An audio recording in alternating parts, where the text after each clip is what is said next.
Middle east में चल रहा तनाव अब अपने चरम पर है। ऐसा लगने लगा है कि कोई बहुत बड़ी लड़ाई जल्द छिड़ने वाली है। इजराइल की डिफेंस कैबिनेट ने ईरान पर बड़े हमले की इजाजत दे दी है, तो दूसरी तरफ ईरान ने भी इजराइल को मुंह तोड़ जवाब देने के लिए अपने आप को तैयार कर रखा है।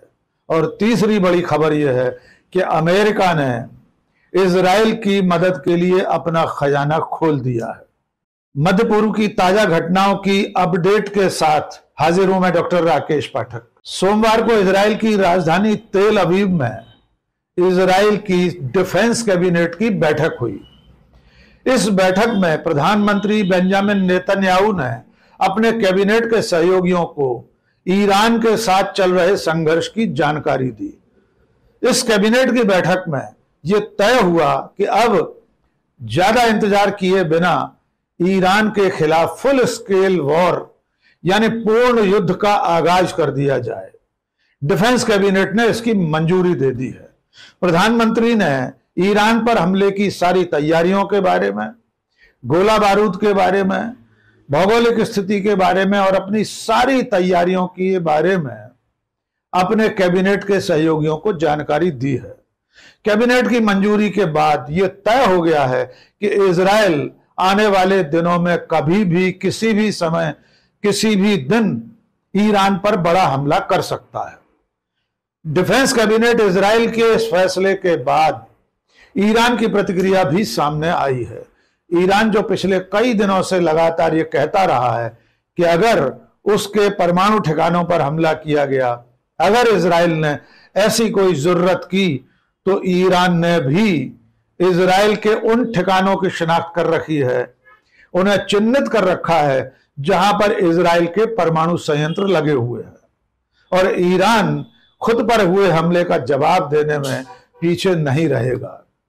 इस तरह से पिछले 24 घंटे में जो घटनाएं हुई हैं, खास तौर से इजराइल की डिफेंस कैबिनेट की मंजूरी के बाद पूरे युद्ध का ऐलान और आगाज किसी भी दिन हो सकता है।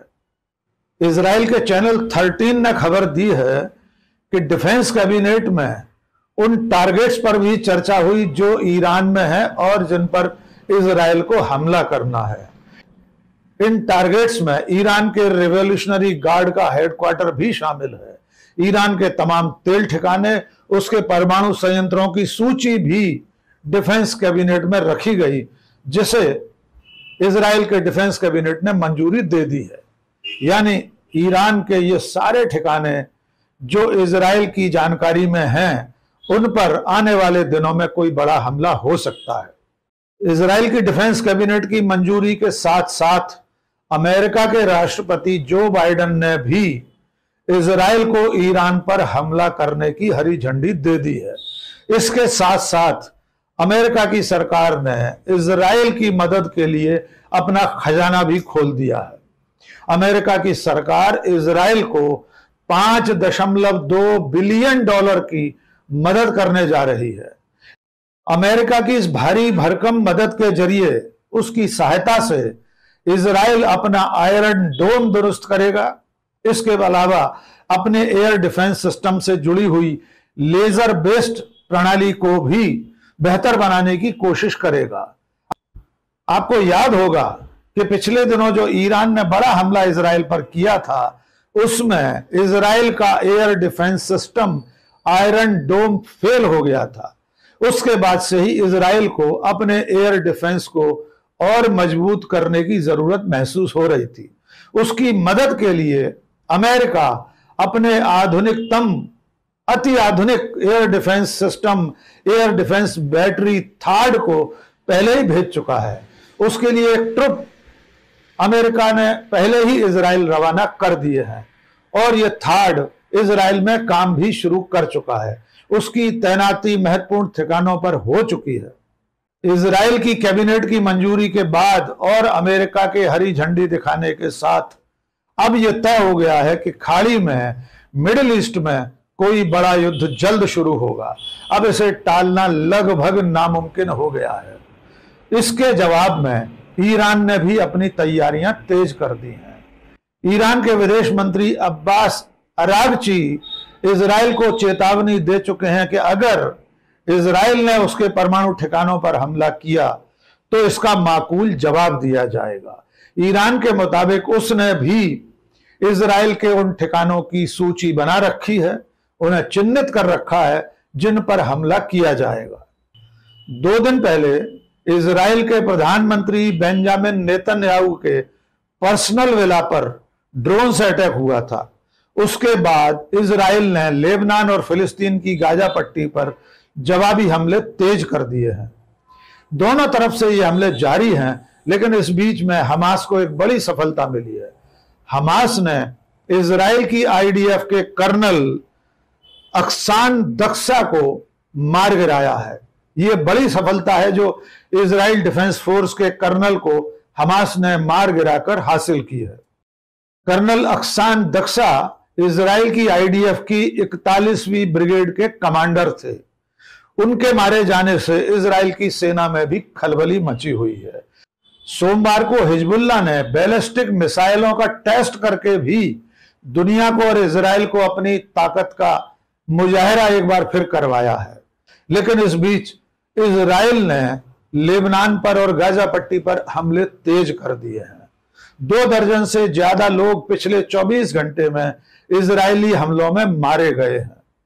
ईरान पर इजराइल के संभावित हमले की तैयारियों के लिए इजराइल ने अपने सबसे व्यस्त हवाई अड्डे बेन गुरियन पर तमाम उड़ानों को रद्द कर दिया है।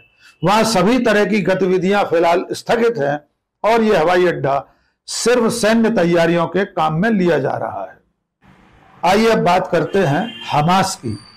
आपको याद होगा 2-3 दिन पहले इजराइल ने हमास के मुखिया याह्या सिनवार को एक हमले में मार गिराया था।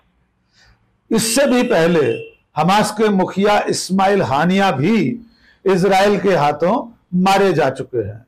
लगातार 2 मुखियाओं के मारे जाने के बाद हमास के भीतर भारी बेचैनी व्याप्त है। हमास ने पिछले दिनों अपना नया मुखिया चुनने के लिए एक बैठक की थी। जो सूचना मिली है उसके मुताबिक इस बार हमास ने तय किया है कि अब कोई एक व्यक्ति उसका कमांडर, उसका मुखिया नहीं होगा। इस बैठक में तय किया गया कि 5 लोगों की एक कमेटी होगी जो हमास के पूरे कामकाज का संचालन करेगी। इस कमेटी में जो लोग होंगे उनके नाम सामने आए हैं। पहला नाम है खलील अल हय्या, ये गाजा पट्टी में हमास के कामकाज को देखेंगे। दूसरा नाम है जहर जबरीन, ये वेस्ट बैंक में हमास के कामकाज का नेतृत्व करेंगे। तीसरा नाम है खालिद मशाल। खालिद मशाल इस वक्त कतर में रहते हैं और वहां रहकर फिलिस्तीन के मसलों को देखने का कामकाज संभालते हैं। चौथा नाम होगा मोहम्मद दरवेश, ये हमास की जो शूरा कमेटी है, शूरा परिषद है, उसकी तरफ से 5 सदस्यीय संचालन समिति के सदस्य होंगे। 5वां नाम गोपनीय रखा गया है, यह नाम है राजनीतिक सचिव का। यह नाम आमतौर पर गोपनीय ही रहता है। इससे पहले भी हमास के इस पॉलिटिकल सेक्रेटरी का नाम सामने नहीं आया था। कुल मिलाकर याह्या सिनवार और उससे पहले इस्माइल हानिया के शहीद होने के बाद, उनकी मौत के बाद हमास ने यह तय किया है कि अब उसका कोई एक व्यक्ति मुखिया नहीं होगा, बल्कि 5 लोगों की कमेटी इसका संचालन करेगी।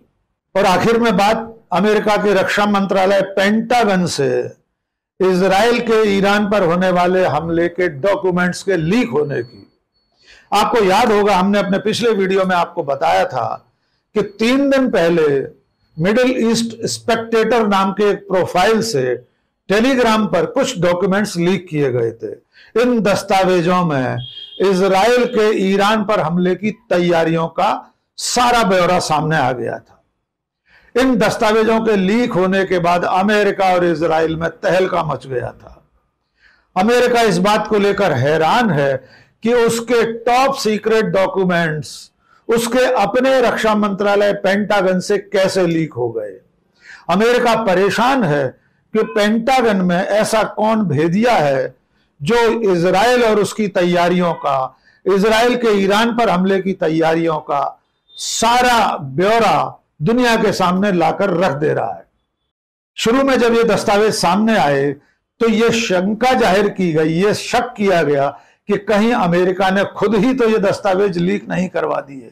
लेकिन बाद में जानकारों का मानना यह रहा कि अमेरिका अपने सबसे करीबी देश इजराइल के साथ इस तरह का भितरघात नहीं कर सकता। इन दस्तावेजों का लीक होना कितनी गंभीर घटना है, इसका अंदाजा इस बात से लगाया जा सकता है कि राष्ट्रपति जो बाइडेन ने निजी तौर पर इसको लेकर गंभीर चिंता व्यक्त की है। व्हाइट हाउस, पेंटागन, अमेरिका का रक्षा मंत्रालय, राष्ट्रपति भवन सब इस बात को लेकर चिंतित हैं कि पेंटागन से युद्ध की तैयारियों के दस्तावेज लीक कैसे हो गए। इसकी जांच भी चल रही है, लेकिन अब तक अमेरिका का प्रशासन किसी भी संदेही तक नहीं पहुंच सका है जिसने इजराइल की युद्ध की तैयारियों के डॉक्यूमेंट्स लीक करवाए हों। लेकिन अब इजराइल की डिफेंस कैबिनेट की मंजूरी के बाद, अमेरिका के हरी झंडी दिखाने के बाद यह तय हो गया है कि इजराइल अगले कुछ घंटे में, अगले कुछ दिनों में ईरान पर कोई बड़ा हमला कर सकता है।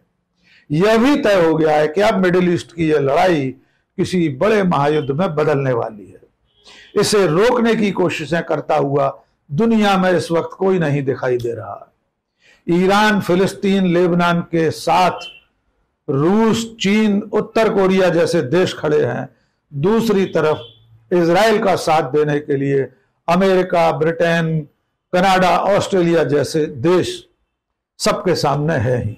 देखना होगा ये बड़ी लड़ाई कब तक शुरू होती है और इस लड़ाई में इजराइल के हमले के बाद ईरान इसका किस तरह जवाब देता है। आखिर में एक छोटी सी अपील, ये वीडियो आपको कैसा लगा कमेंट करके जरूर बताइए, दोस्तों और शुभचिंतकों के बीच में साझा कीजिए, और अगर हमारा चैनल अब तक सब्सक्राइब नहीं किया है फौरन सब्सक्राइब कर लीजिए। आज के इस वीडियो में बस इतना ही। बहुत बहुत शुक्रिया। जय हिंद।